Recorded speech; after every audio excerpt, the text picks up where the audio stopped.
Everybody, a French Galileo and an all-Italian shave and a hobo apology today on Barber Dave Shaves.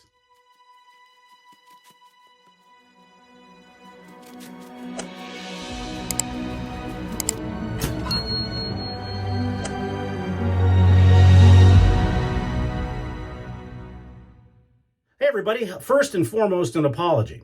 I was a hobo yesterday. I did not shave, and I'll explain why. I know I promised everybody I'd be here on Monday, but I had to get up about 6 o'clock in the morning, head to the shop, because about every 2 months I have to have my shears sharpened by a special system so they maintain razor sharpness. And I have to do that about every 2 months.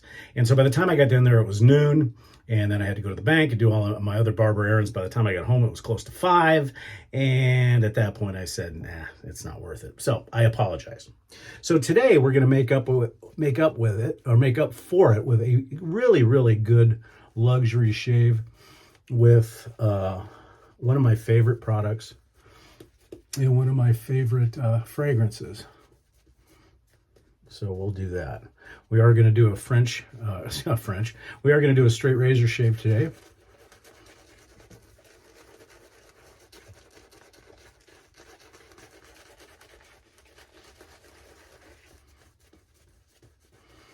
And this is, to me, probably the nicest, Italian fragrance that's made. That's just my opinion. Because everybody, kind of uses Acqua di Parma as the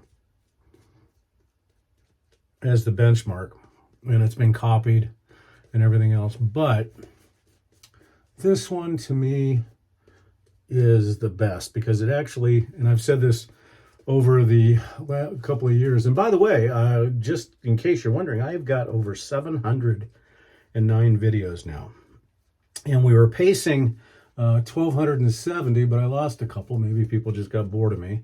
But we're still planning our next giveaway at 1,300.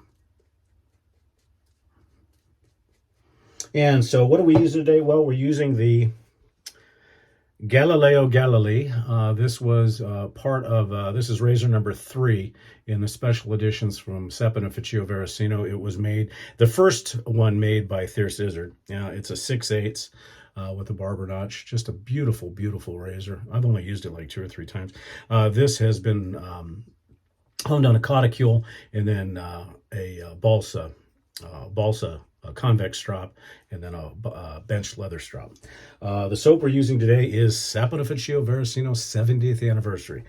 To me, it's my favorite. And then we're also using the, you can't see it, I'll show it to you later. So anyways, hope everybody's having a good day. We had beautiful weather yesterday. We were close to 80, and today it's going to be rainy and cold and in the 50s. Good old Arizona in the winter. And I also want to say thank you to those folks that commented on what tips that I have given that you used. That is greatly appreciated.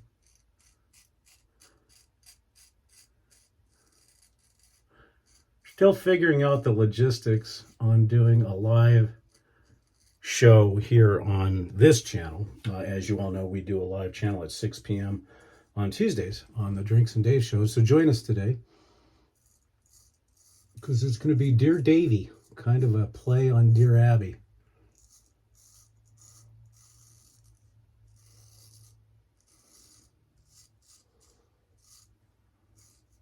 But since I don't shave with my glasses on, if we go live, I can't read the questions, so that'd be kind of boring.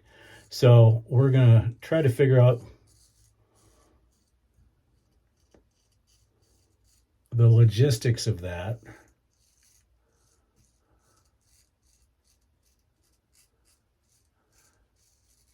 And we'll get back to you. We're probably going to have to employ the help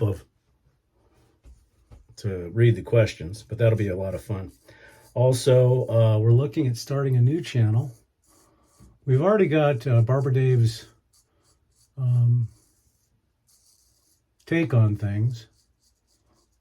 And I don't get a chance to do that much, but we're thinking about starting a watch channel for the rest of us.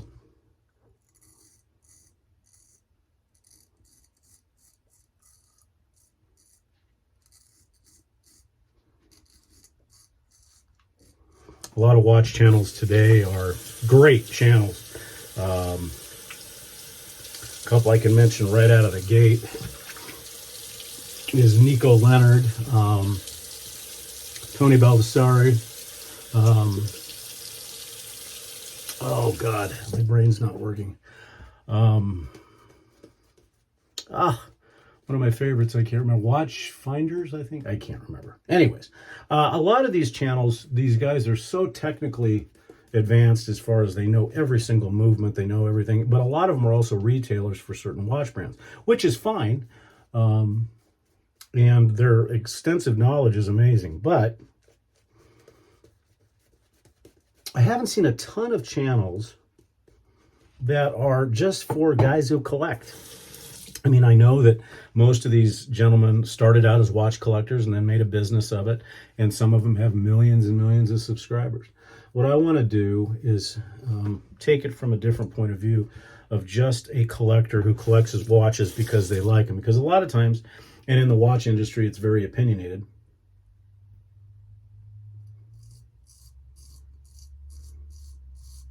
As far as what a good watch is and what a good watch isn't. What is a quality watch and what is not quality watch. Case in point, if you talk to most people about Invicta, they are known as kind of a luxury junk brand, although some of them use some very high-end movements.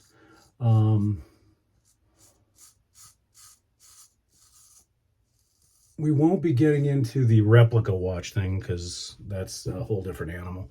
But the homage watches, a lot of people trash on too.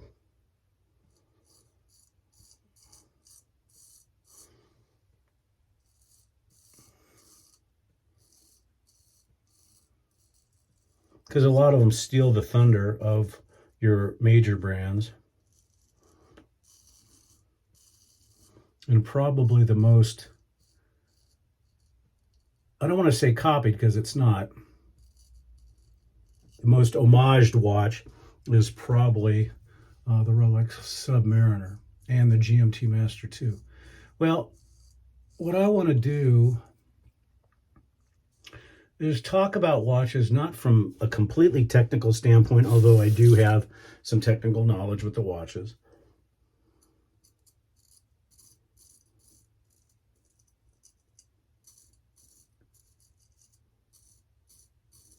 But more so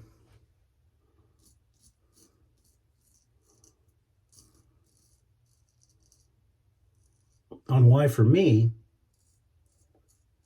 I buy a watch because it looks nice. You know, sure, I have very high-end watches, but I also have some very, very low-end watches that I purchased because I liked them. And that's the one thing I don't think you see that much on these watch channels is, you know, a perfect example would be Steinhardt. Most people go completely ballistic against Steinhardt, although it's a completely Swiss-made watch. The steel that's used is very, very good. It's designed out of Germany. And I have 3 and I love them. Every bit as heavy as some of the higher named watches. Every bit as nice quality-wise. But they are homage watches. And yes, they pay tribute to the daddy, you know, the, as Nico would say, the god tier watches that is Rolex. Then there's some watches that kind of make fun of Rolex, and we can get into that as well. So my watch collection is quite extensive, but it's also all over the map. I've got watches that I bought on Amazon because I liked the way they looked. I've got other watches that almost exceed 5 figures. So we're thinking about it. We're not sure yet. I had a watch channel years ago called Watch Crazy 51, but I never really knew what I was doing. It was years and years ago. but we'll see. And I'll keep you guys updated. And is that something you'd like to see? Put that down in the comments, because it would be pretty much a separate channel than what I'm doing right now. Because there's a lot of watch channels out there. And in that space, everybody plays pretty well. I got to hand it to, I always pronounce his name wrong, Tony Baldessari, because he did a thing that I just watched yesterday. I just found it. I am a subscriber to his channel, but what he did is he invited people from 30 different watch channels, both large and small, people in the industry and just collectors, to say what was the watch that they wore the most in 2023. And I was pleasantly surprised to see some off-brand, what would be considered lower-end watches in that from these watch channel guys. So I thought that was pretty cool.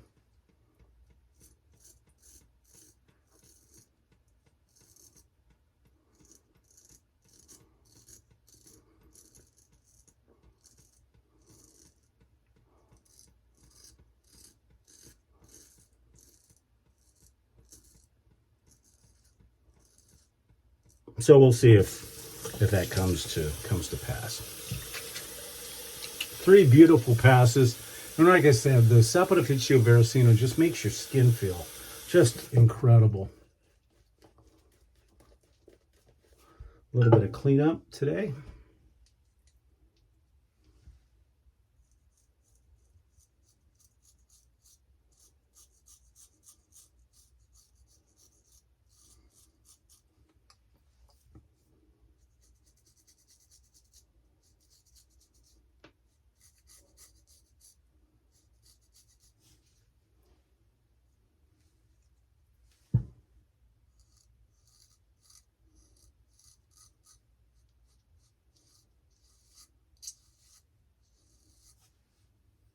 Just wonderful.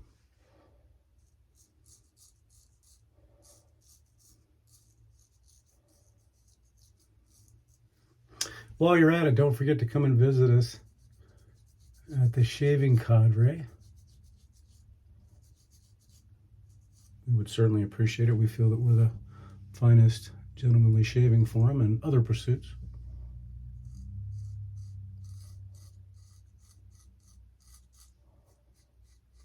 So again, I'm sorry I hoboed yesterday, but sometimes it happens. We'll give you a little bit better look at the brush here in just a second. So again, for the razor today, Ther-Scissored, Saponificio Veracino, Galileo Galilei. Just a wonderful, wonderful razor. TI did a great job on it with that collaboration. Also, I want to apologize.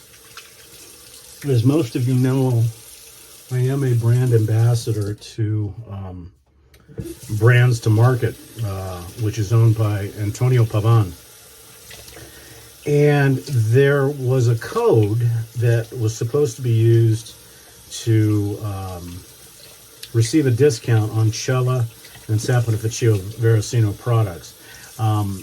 Antonio's had some health issues. I've been trying to get a hold of him because I understand that link is no longer working, or it only worked one time, and it was supposed to be in perpetuity. So I will keep attempting to contact Antonio at Brands to Market. So I apologize to my listeners who have gone over there and tried to get Cella and Saponificio Veracino and had that code not work. So we will see if we can rectify that in the next couple of weeks or months. I just haven't been able to get a hold of Antonio. He is one of our vendors on theshavingcadre.com, and he has not been on there, so I'm a little worried about it. Okay, our brush today, the Faux Ivory Saponificio Veracino Artisan 2.0, and this has got a High Mountain Manchurian White. Okay, the nice thing about the 70th, is it's a very light scent, but it sticks around. And those of you that have been watching my channel for a while know that I have a tendency to say that it makes your face feel like it's breathing through the pores. And it really does. All natural products. It's great. Although the management of Seppa Veracino and myself don't quite get along anymore because I was doing a sample program and they did not like the way it was being looked at, even though it was all out of my own pocket. They did not supply me with any soaps, so I did it anyway. So we don't have the relationship we once had, but it's still a wonderful product, and I'll never say anything less than that. The one thing with the aftershave is most of the new aftershaves are coming in what used to be the barber bottle. You used to only be able to get these if you were a barber, but then they switched everything over from these older bottles. Really neat. The artwork and the presentation are good, but the finest one, I think, is in this glass bottle, and that's the 70th anniversary aftershave. Just beautiful stuff. This is not a balm, but it's thicker than an aftershave, but not a milk either. Just absolutely wonderful. And it's just, you sit there and you just want to go, oh, it smells so good. Didn't use any witch hazel today because this aftershave is that good. The talc we're going to use today is a neutral talc again. Barber's Buddy, Panad Clubman.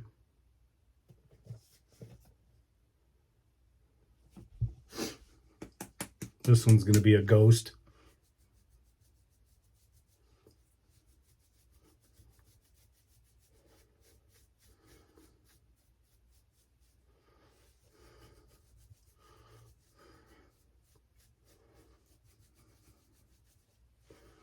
Oh, just a beautifully smooth shave. Dolphin smooth for sure. Dolphin skin smooth.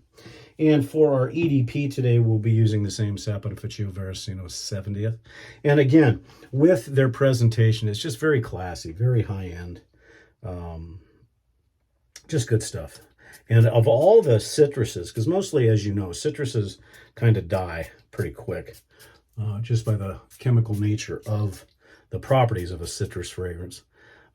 This one, however, though, will stick around, and it does become a good clothing scent for the next day. So other than that, it's pretty good. All right, folks, there you go. Sorry we only did 2 videos today. We appreciate it. Make sure you hit that like, subscribe, smash that notification button. And if you're so inclined, we do have a virtual tip jar. We'd certainly love that because what I'm planning on doing, either way, is, as you know, Mitchell's Wool Fat came out with a new formula. I've heard pros and cons. The retailers are saying it's better and it lathers easier than the old. So what we're going to do is I've got the old one, and I'm going to probably purchase the new one, and we're going to go head-to-head with Mitchell's Wool Fat down the road a little bit, maybe in a couple weeks, and we'll see how that goes. Anyhow, I'm Barber Dave. This has been Barber Dave's Shaves and Such. I hope everybody has a wonderful remainder of the week, and don't forget, Drinks and Daves tonight at 6 p.m., and we will see you next Sunday. Take care.